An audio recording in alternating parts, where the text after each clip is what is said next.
people, this is Emma of MAKInspirations, a place where you are inspired to uncover knowledge for growth. I trust you're good. In many societies, communication is a central feature of a daily life. And if you want to grow healthy, you need to learn how to communicate effectively.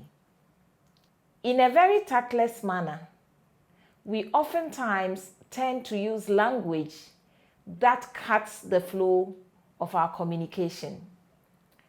Even so, it damages ourselves as well as the people we are speaking to.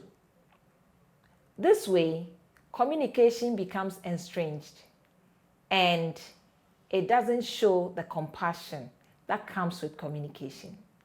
In my encounter with some 20-year-olds, we had a discussion about communication and its importance to success or otherwise of one's engagement. One of them posed a question to me. She wanted to know if it was possible to communicate in a way that makes you win all the time. My response was in the affirmative. Yes, you can communicate in a way that makes you win all the time. And you communicate that way so that you show compassion. If you communicate that way, you do not use judgmental language.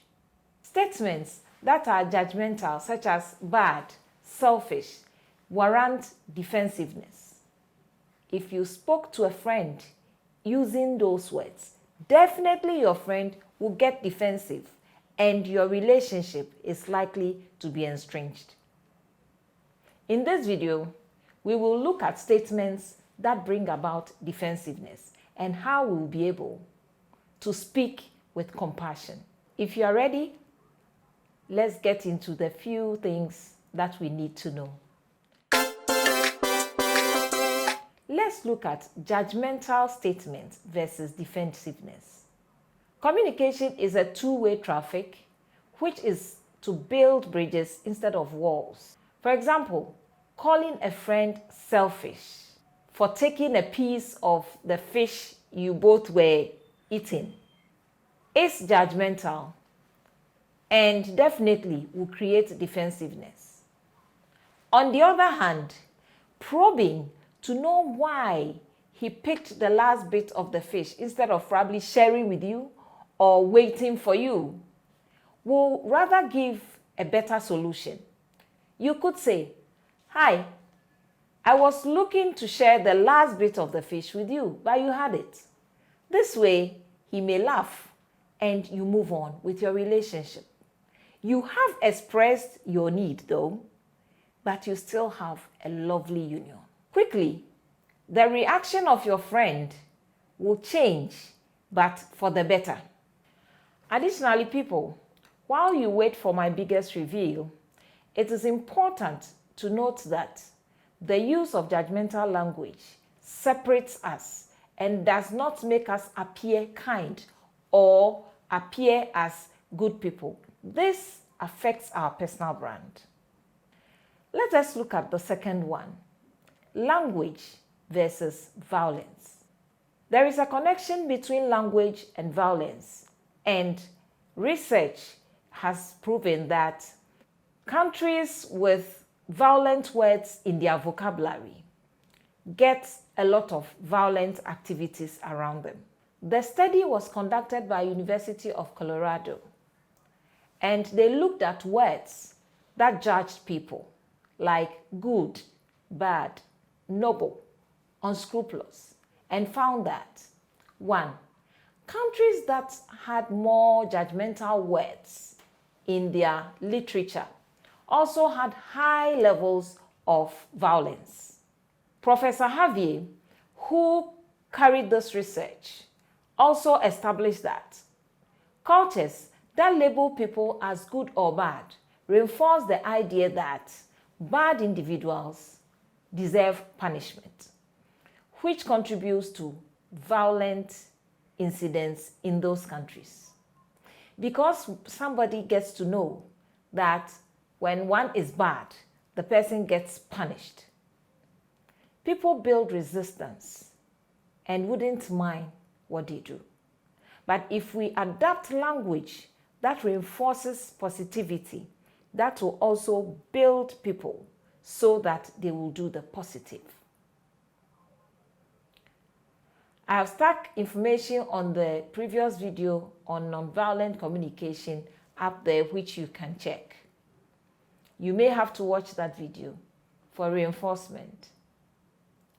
We feel a certain way because we are spoken to in a certain way, or we have spoken to others in another way. Most societies have number of live and stringent words in their vocabulary. But societies that have this number of estranged words in their vocabulary should note that the earlier we dealt with them, the better, because as these words continue to estrange us in our communication, it doesn't help in the development of our environment. Our children pick them up and it affects their communication also. So we keep on turning around the cycle. As a matter of fact, this form of communication has a range of linguistic strategies, tools, and devices that help split people. Let us take a look at such devices. For example, moralistic judgment. Moralistic judgment is that kind of communication that is characterized by insults. It is a very unfortunate situation to grow up or develop and build your communication skills around that kind of language. You do not build your language around criticism, insults, and labeling. This suggests that people who act differently to your value systems are behaving wrongly. So far as you believe in a certain pattern and somebody doesn't believe in that, so behaves in a different way, you think that person is wrong. And this affects the level of relationship we build during communication. People, visualize the scenario. A 25-year-old man decides to move out of home and live on his own. But his parents think that no, he cannot live on his own because they still feel he is that young man they have lived with all these years. So they call him names. They say, oh, you are selfish to want to move out. In actual fact, they could have said this in a different manner. Instead of expressing that to warrant defensiveness, they could have said the same thing in a very compassionate way. Instead of calling the young man selfish, his parents could have identified their own need in the situation.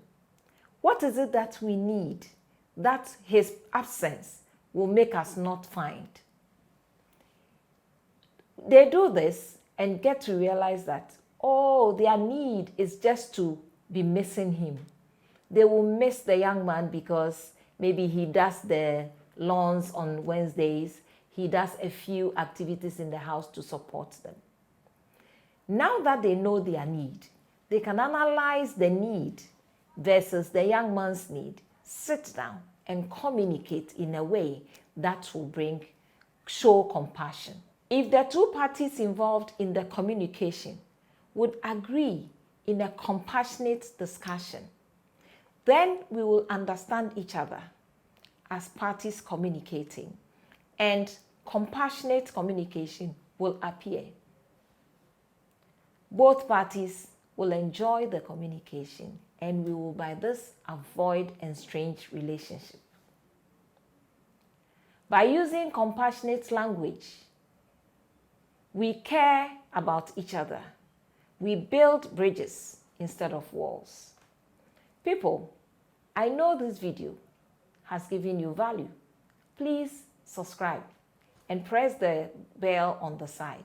Also, let me know in the comment section how you'll be able to practice compassionate communication, how you'll be able to assess your needs in a situation so that you can appreciate the other party and you have a compassionate communication.